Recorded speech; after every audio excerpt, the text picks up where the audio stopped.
Hello friends, कैसे हैं आप सभी। आई होप आप सभी बिल्कुल ठीक होंगे। फ्रेंड्स, लास्ट वीडियो में हमने geography class 6 chapter number first the earth in the solar system का एक पार्ट हमने कंप्लीट कर लिया था, जिसमें हमने काफ़ी इंपॉर्टेंट चीज़ों के बारे में पढ़ा। सोलर सिस्टम क्या होता है, स्टार्स क्या होते हैं, प्लैनेट्स क्या होते हैं, स्टार्स और प्लैनेट्स में क्या डिफरेंस होता है। काफ़ी सारी इंपॉर्टेंट चीज़ों के बारे में हमने लास्ट वीडियो में डिस्कस किया था। अगर आपने मेरी फर्स्ट वीडियो नहीं देखी है, इससे पहले वाली वीडियो अगर आपने नहीं देखी है, तो नीचे डिस्क्रिप्शन बॉक्स में उसका लिंक दिया हुआ है, वहाँ जाके आप लोग उसको देख सकते हो। तो चलिए स्टार्ट करते हैं। द अर्थ, प्लैनेट्स के बारे में आज हम पढ़ेंगे। प्लैनेट्स में हम अर्थ के बारे में पढ़ेंगे सबसे पहले, क्योंकि अर्थ पे हम रहते हैं। काफ़ी इंपॉर्टेंट प्लैनेट ये है। चलिए स्टार्ट करते हैं। The earth is the third nearest planet to the sun. Earth जो है वो सन के तीसरे नंबर पर सबसे नज़दीक प्लैनेट है। In size it is fifth largest planet, और अगर साइज़ के अकॉर्डिंग देखें तो ये 5वें नंबर का सबसे बड़ा प्लैनेट है। It is slightly flattened at the poles पर से ये थोड़ा सा चपटा है। That is why it shape is described as a geoid, इसीलिए इसकी शेप जो है वो जियोड लाइक शेप है। काफ़ी सारे स्टूडेंट्स को ये कन्फ्यूज़न रहता है कि अर्थ की शेप कैसी होती है। कुछ स्टूडेंट सोचते हैं कि ये स्पेयर होता है, कुछ सोचते हैं ये सर्कल होता है, बट इसकी शेप जो है वो एक जियोड शेप होता है। Geoid means an earth like shape, क्योंकि जियोड का मीनिंग ही है बिल्कुल एक ऐसी शेप जो अर्थ की जैसी है। साइड में देखिए फ्रेंड्स, एक काफ़ी इम्पोर्टेंट फैक्ट यहाँ पे है। Do you know humans have always been fascinated gazing at the night sky. इंसान जो है हमेशा से ही रात को आसमान को देखकर काफ़ी आश्चर्य में रहते हैं। Those who study the celestial bodies and their movements are called astronomers. वो लोग जो सेलेस्टियल बॉडीज़ और उनकी मूवमेंट्स के बारे में स्टडी करते हैं उनको एस्ट्रोनोमर कहा जाता है। Aryabhatta was a famous astronomer of ancient India. प्राचीन भारत के काफ़ी फेमस एस्ट्रोनोमर रहे हैं Aryabhatta. He said that the moon and the planets, उनका कहना था कि जो मून है और बाकी सभी प्लैनेट्स जो हैं shine due to reflected sunlight, वो सन की रिफ्लेक्शन से शाइन करते हैं। Tomorrow astronomer all over the world are busy exploring the universe. आज के समय में भी बहुत सारे एस्ट्रोनॉमर आज भी यूनिवर्स के बारे में और भी ज़्यादा जानकारी इकट्ठा करने में व्यस्त हैं। तो चलिए आगे पढ़ते हैं। अर्थ के बारे में ही कंटिन्यू करेंगे। क्यों इसको एक यूनिक प्लैनेट कहा जाता है उसके बारे में हम थोड़ा सा देखेंगे। Condition favourable to sport life are probably found only on the earth. किसी भी लाइफ को सपोर्ट करने के लिए जो फेवरेबल कंडीशन होने चाहिए, जो जो कंडीशंस होने चाहिए वो सिर्फ अर्थ पर ही हैं। The earth is neither too hot not too cold. Earth जो है वो ना तो बहुत ज़्यादा गर्म है और ना ही बहुत ज़्यादा ठंडी है। It has water and air, इसमें यहाँ पर पानी भी है, यहाँ पर हवा भी है। Which are very essential for our survival, जो हमारे जीवित रहने के लिए बहुत ही ज़्यादा ज़रूरी है।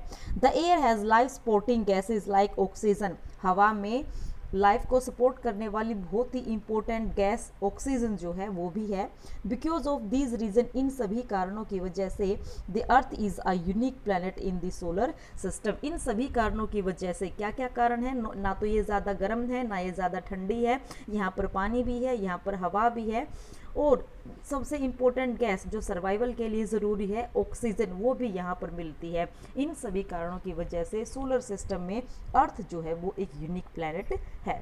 फ्रॉम द आउटर स्पेस, अगर हम आउटर स्पेस से देखें, the earth appears blue because of its 2/3 surface is covered by water. अगर हम आउटर स्पेस से अगर अर्थ को देखते हैं तो ये हमें ब्लू कलर की दिखाई देती है, क्योंकि इस पर 2/3 सरफेस जो है इसका पानी से ढका हुआ है।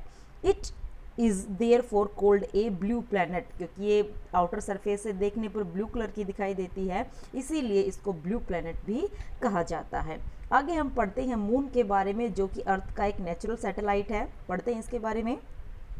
Our earth has only one satellite. हमारी अर्थ का केवल एक ही सैटेलाइट है, दैट इज़ द मून। जो क्या है, मून है। ये देखिए यहाँ पे जो है मून की पिक्चर भी दिखाई गई है साइड में।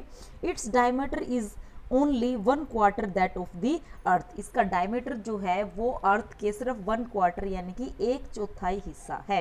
इट अपियर सो बिग, ये इतना बड़ा हमें इसीलिए दिखाई देता है because it is nearest to our planet, क्योंकि ये हमारे प्लैनेट के सबसे ज़्यादा नज़दीक है। अदर सेलेस्टियल बॉडीज़, बाकी सभी सेलेस्टियल बॉडीज़ के बजाय ये हमारे अर्थ के सबसे ज़्यादा नज़दीक है, इसीलिए हमें ये काफ़ी बड़ा दिखाई देता है।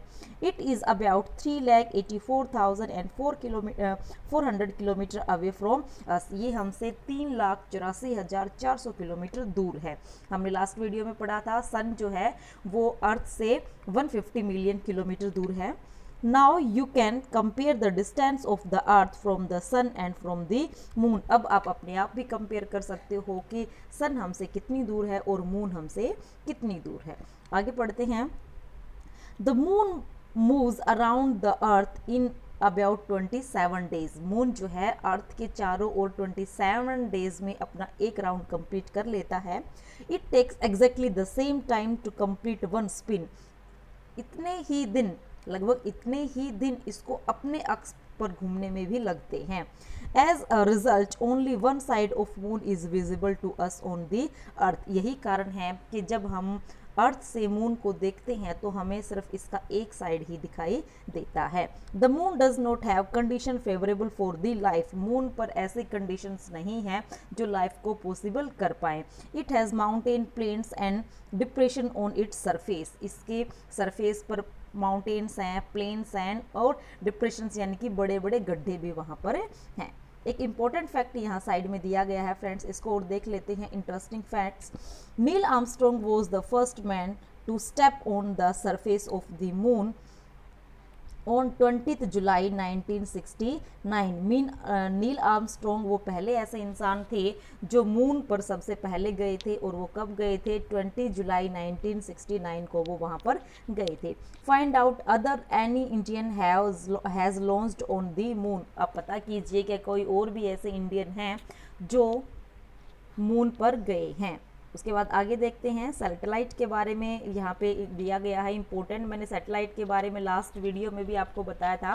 सैटेलाइट जो है ऐसे सेलेस्टियल बॉडीज़ होती हैं जो प्लैनेट्स के चारों ओर चक्कर लगाती हैं, और हमें पता है प्लैनेट्स जो हैं सन के चारों ओर चक्कर लगाते हैं। तो चलिए सैटेलाइट के बारे में हम पढ़ लेते हैं। A satellite is a celestial body that moves around the planet. Celestial bodies हैं, सैटेलाइट ऐसे सेलेस्टियल बॉडीज़ हैं जो प्लैनेट्स के चारों ओर चक्कर लगाते हैं। इन द सेम वे, बिल्कुल उसी प्रकार से जैसे प्लैनेट्स मूव अराउंड द सन, जिस प्रकार से प्लैनेट सन के चारों ओर चक्कर लगाते हैं, बिल्कुल वैसे ही सैटेलाइट जो हैं वो प्लैनेट के चारों ओर चक्कर लगाते हैं। आगे पढ़ते हैं।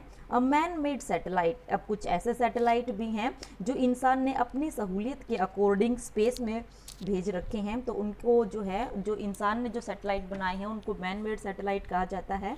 A man made satellite is an artificial body. इंसान के द्वारा बनाए गए सैटेलाइट जो हैं वो एक आर्टिफिशियल बॉडी है, जबकि मून जो है वो एक नेचुरल सैटेलाइट है। It is design by scientist to gather information about the universe और फॉर कम्युनिकेशन। ये सैटेलाइट जो हैं ये साइंटिस्ट के द्वारा डिज़ाइन किए गए थे। क्यों डिज़ाइन किए गए हैं? यूनिवर्स के बारे में ज़्यादा इंफॉर्मेशन इकट्ठा करने के लिए और कम्युनिकेशन को ईजी बनाने के लिए भी इनका यूज़ किया जाता है। It is carried by A rocket. ये एक रॉकेट के द्वारा स्पेस में ले जाए जाते हैं and placed in the orbit around the earth, और अर्थ की ऑर्बिट में प्लेस कर दिए जाते हैं। कुछ ऐसे सैटेलाइट के बारे में हम पढ़ते हैं जो इंडियन सैटेलाइट जो हैं स्पेस में वर्क कर रहे हैं, जैसे कि इनसैट, IRS, एड्यूसैट एट्सेट्रा। चलिए आगे देखते हैं। मून के बारे में हम डिस्क्राइब कर रहे थे कि मून के सरफेस पे जो है माउंटेन्स हैं और प्लेन है और डिप्रेशंस हैं। उसके बाद आगे देखते हैं हम। These cast shadow on the moon surface. इन्हीं अलग अलग चीज़ें जो वहाँ पे पाई जाती हैं उनकी छाया की वजह से इन्हीं के कारण जो है मून का सरफेस जो है शैडो दिखाई देती है, मून पर शैडो दिखाई देती है। Look at the full moon and observe these shadows. आप जब फुल मून होता है तो फुल मून के दिन आप चांद को अगर ध्यान से देखोगे तो इनकी छाया को आप देख पाओगे। उसके बाद हम आगे पढ़ते हैं, एस्ट्रॉयड के बारे में हम पढ़ते हैं। एस्ट्रॉयड क्या होते हैं? Apart from the star, star के अलावा, प्लैनेट्स के अलावा एंड सैटेलाइट्स के अलावा, इनको छोड़कर, apart from the stars, planets and satellites, there are numerous tiny object which also move around the sun. Stars, planets और सैटेलाइट के अलावा कुछ और भी काफ़ी सारी बॉडीज़ हैं जो सन के चारों ओर चक्कर लगाती हैं। These bodies are called asteroids. इन बॉडीज़ को एस्ट्रॉयड कहा जाता है। They are found between the orbit of the Mars and Jupiter. ये एस्ट्रॉयड जो हैं वो मार्स और जुपिटर की ऑर्बिट के बीच में पाए जाते हैं। Scientist are of the view that asteroids are part of a planet which exploded many years back. Scientist का ऐसा मानना है कि एस्ट्रॉयड जो हैं वो भी कभी किसी न किसी प्लैनेट का हिस्सा रहे होंगे जो बाद में किसी विस्फोटन के कारण उनसे अलग हो गए होंगे। उसके बाद हम नेक्स्ट पढ़ते हैं। नेक्स्ट है meteoroids. The small pieces of rocks which move around the sun are called meteors. कुछ ऐसे चट्टानों के टुकड़े जो सन के चारों ओर चक्कर लगाते हैं उनको meteors कहा जाता है। Sometimes these meteors come near the earth and tend to drop on it. कुछ कई बार ऐसा होता है meteors जो हैं सन के चारों ओर चक्कर लगाते लगाते अर्थ के पास आ जाते हैं और अर्थ की ग्रेविटेशनल फोर्स के कारण इसके पास आने लगते हैं। ड्यूरिंग दिस प्रोसेस, इस प्रोसेस के जरिए, due to friction with the air they get heated up and burn. अब ग्रेविटेशनल फोर्स के कारण वो पृथ्वी की तरफ आने लग जाते हैं, लेकिन अर्थ के हवा के फ्रिक्शन के कारण उनमें आग लग जाती है और वो जलना स्टार्ट कर देते हैं। It causes A flash of light. अब वो एक जलती हुई आग की तरह वो हमें दिखाई देते हैं। Sometimes a meteors without being completed burn fall on the earth and create a hole। कई बार ऐसा होता है कि ये कंप्लीट तरीके से, पूरी तरीके से जल नहीं पाते और अर्थ पर गिर जाते हैं और बहुत ही बड़ा गड्ढा ये वहाँ पर बना देते हैं। Do you see a whitish broad band like a white glowing path across the sea on a clear starry night? क्या आपने कई बार रात में बिल्कुल क्लियर नाइट पर कई बार आपको एक वाइट चौड़ी पट्टी की तरह आपने कभी कुछ चलते हुए देखा है? It is a cluster of millions of star. ये बहुत बड़े मिलियंस ऑफ स्टार्स का एक झुंड होता है। This band is the Milky Way galaxy. ये बैंड जो है वो मिल्की वे गैलेक्सी है। Our solar system is a part of this galaxy. हमारा सोलर सिस्टम जो है वो भी बिल्कुल इसी गैलेक्सी का ही एक हिस्सा है। In ancient India it was imagine to be a river of light flowing in the sky. प्राचीन समय में ऐसा मानते थे कि आकाश में प्रकाश की एक नदी जैसा ये दिखाई देता है, प्रकाश की नदी जैसा है। Thus it was named Akash Ganga, इसीलिए इसका नाम जो है आकाश गंगा रखा गया। A galaxy is a system of billions of star, clouds of dust and gases. एक गैलेक्सी जो है वो बहुत बड़ा सिस्टम है, billion stars, clouds and gases इसके अंदर हैं। There are millions of such galaxy that make the universe. और इस प्रकार से मिलियंस गैलेक्सी मिलकर एक यूनिवर्स बनाती हैं। It is difficult to imagine how big the universe is. ये यूनिवर्स कितना बड़ा है, इस बात की कल्पना करना बहुत ही ज़्यादा मुश्किल है। Scientist are still trying to find out more and more about it. Scientist जो हैं इनके बारे में और भी ज़्यादा जानकारी इकट्ठा करने के लिए ट्राई करते रहते हैं। We are not certain about it size. हम ये इसका साइज़ कितना बड़ा है हम इसके बारे में कुछ भी कंफर्म तरीके से नहीं कह सकते। But we know that all of us, you and I, belong to this universe. लेकिन हम जानते हैं कि मैं और आप, हम सभी इसी यूनिवर्स का हिस्सा हैं। आगे देखते हैं फ्रेंड्स, देखिए यहाँ पर एक एक्टिविटी दिखाई गई है, किस प्रकार से जो है हम सभी कहाँ रहते हैं, हम सभी अर्थ पर रहते हैं।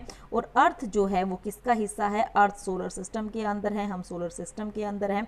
और सोलर सिस्टम मिल्की वे का एक पार्ट है, और मिल्की वे गैलेक्सी जो है वो यूनिवर्स का एक हिस्सा है। तो इस तरीके से हम इसको रिलेट करके देख सकते हैं। तो इसी के साथ हमारा ये चैप्टर कंप्लीट होता है। आई होप आपको मेरी वीडियो पसंद आई होगी। अगर मेरी वीडियो पसंद आए तो चैनल को सब्सक्राइब करें, लाइक करें एंड शेयर करें। Thank you.